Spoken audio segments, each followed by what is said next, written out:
आउज़ुबिल्लाहि मिनश्शैतानिर्रजीम बिस्मिल्लाहिर्रहमानिर्रहीम। अस्सलामु अलैकुम students, welcome to my channel math solution solve question. आज मैं करने जा रही हूँ मैथ्स बीबीएसई पार्ट 1 की जो बुक है इंट्रोडक्शन टू मैकेनिक्स, क्योंकि गौरी वालों की ये है रिवाइज्ड एडिशन है, तो इसकी आज मैं आपको चैप्टर 2 करवाऊँगी, कंपोजिशन ऑफ फोर्सेस। तो स्टूडेंट्स ये चैप्टर बहुत ही ईजी है और मैं बहुत ही आपको इजी तरीके से समझाऊंगी। बहुत से स्टूडेंट्स को ये चैप्टर बहुत मुश्किल लगता है, लेकिन आपको मैं बहुत ही इजी वे जो है वो ऐसा बताऊंगी कि आपको ये बिल्कुल भी एक्सरसाइज मुश्किल नहीं लगेगी। तो स्टूडेंट्स, अगर अभी तक आपने मेरे चैनल को लाइक और सब्सक्राइब नहीं किया तो स्टूडेंट प्लीज़ मेरे चैनल को लाइक और सब्सक्राइब करें और अपने फ्रेंड्स में इसको शेयर भी करें ताकि वो भी इससे बेनिफिट हासिल कर सकें, और बेल आइकॉन को भी प्रेस कर दें ताकि मेरे तमाम ऐसे नोटिफिकेशंस आपको मिलते रहें और आपको जो है ये वाली ऐसी इजी स्टडी मिलती रहे। तो क्वेश्चन नंबर 1 हम देखते हैं। इफ़ द टू फोर्सेस, हमारे पास इसमें दो फोर्सेस दी गई हैं। If the two forces P and Q, यानी कि दो फोर्सेस हैं वो एंगल बना रही हैं, ठीक है। एक हमारे पास P है, दूसरी हमारे पास Q है, तो वो एक एंगल बना रही हैं।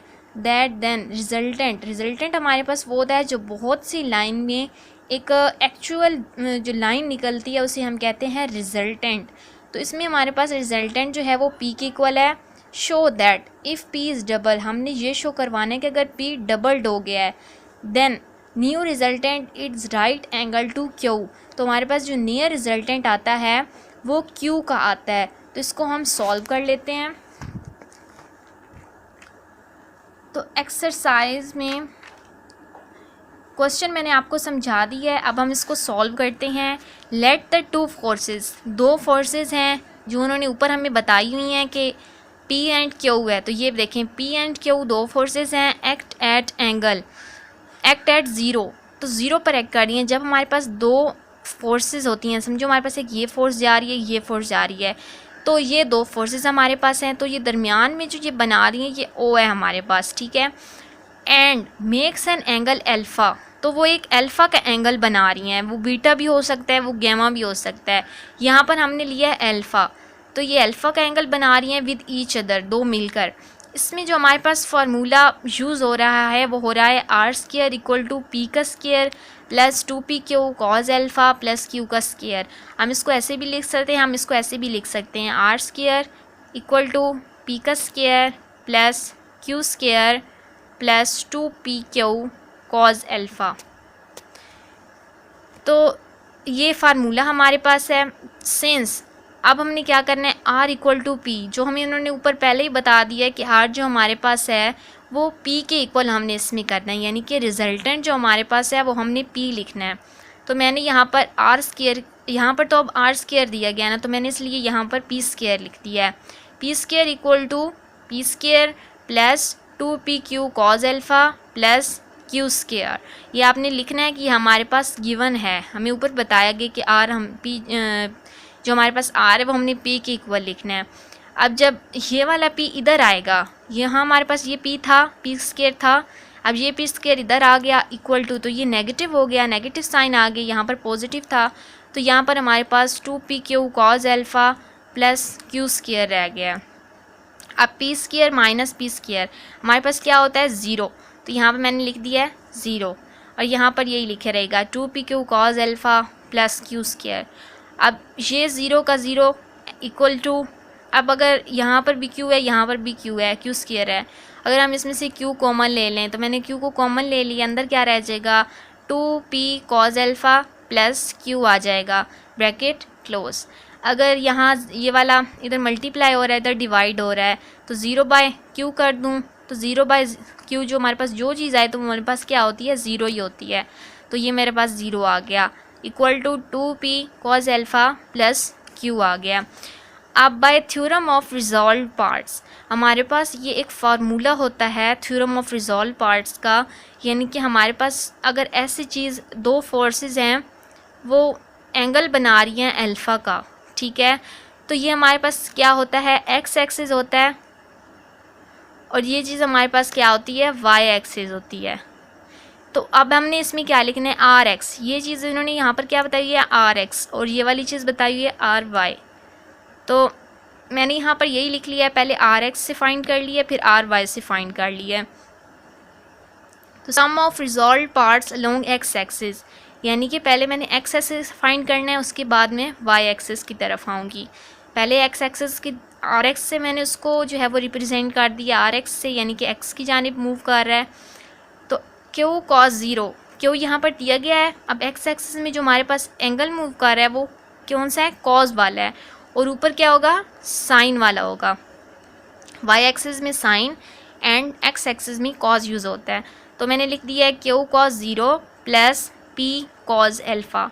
अब मैंने आपको पहले बताया है कि कॉस ज़ीरो जो हमारे पास होता है वो 1 के इक्वल होता है। तो ये देखिए मैंने लिख दिया है, क्यों लिख दिया ओनली बिकॉज कॉस ज़ीरो तो हमारे पास 1 होता है, तो 1 इसलिए मैंने यहाँ पे नहीं लिखा। अगर इससे क्यू मल्टीप्लाई होगा तो हमारे पास क्यू ही आता है। तो R X equal to Q plus P cos alpha.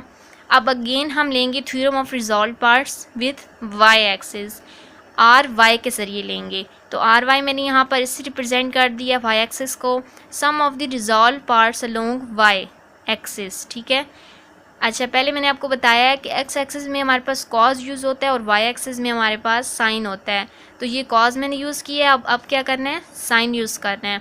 तो क्यू साइन ज़ीरो आ गया, यहाँ पे पी साइन एल्फ़ा आ गया है। अब जो हमारे पास साइन ज़ीरो होता है वो हमेशा ज़ीरो होता है, इसी तरह कॉस ज़ीरो हमारे पास हमेशा 1 होता है और साइन ज़ीरो हमारे पास हमेशा 0 होता है। तो मैंने यहाँ पे लिख दिया है 0। तो 0 मल्टीप्लाई क्यू ज़ार 0 plus P sine alpha, R y equal to P sine alpha आ गया है। If the P is doubled, अब उन्होंने हमें ऊपर खुद ही कहा है कि जब ये आपने सारी चीज़ सॉल्व कर लेनी है तो लास्ट में उन्होंने हमें ये बात कही है कि पी जो हो वो डबल्ड हो जाए, तो एक नया रिजल्टेंट बनना है राइट एंगल का। ठीक है, तो यहाँ पर हमने क्या किया है, उन्होंने हमें खुद ही गिवन दिया है कि पी हमारे पास यहाँ पे क्या है, 2p है। तो R X equal to Q plus 2p cos alpha, R X के ज़रिए लिखा है जी। तो पहले एक्स एक्सिस का जो है हम पहले लिख लेते हैं, 2p कर लेते हैं, फिर y का कर लेंगे। अब आर एक्स की ये हमारे पास निकली है, तो जहाँ पर p है वहाँ हमने 2p लिख देना है।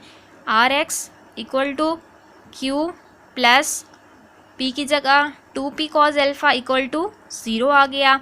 इसी तरह हमने आर वाई का भी करना है, आर वाई इक्वल टू, अब यहाँ पर p था तो हमने लिख दिया 2p और sign alpha. If the new resultant makes an angle theta, उन्होंने हमें खुद ही कहा है कि एक नया जो है वो एंगल हमारे पास क्रिएट होगा, बनेगा। अब theta equal to tan inverse R Y over R X, ये हमारे पास फार्मूला यूज़ होता है हर एंगल में।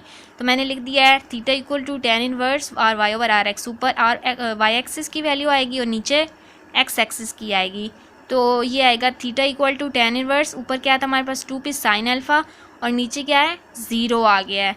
तो इसी को theta equal to tan inverse, अब ये हमारे पास होल चीज़ अगर हम इसे करें 0 के साथ, अल्फ़ा की जगह 0 लगा कर, ये हमारे पास क्या आता है, इन्फिनिटी। और tan इनवर्स हमेशा हमारे पास इन्फिनिटी के इक्वल होता है, सॉरी इन्फिनिटी। ठीक है, तो मैंने यहाँ पे लिख दिया है इन्फिनिटी। तो इन्फिनिटी tan इनवर्स इन्फिनिटी होता है हमारे पास π/2 होता है। तो यही हमारे पास आंसर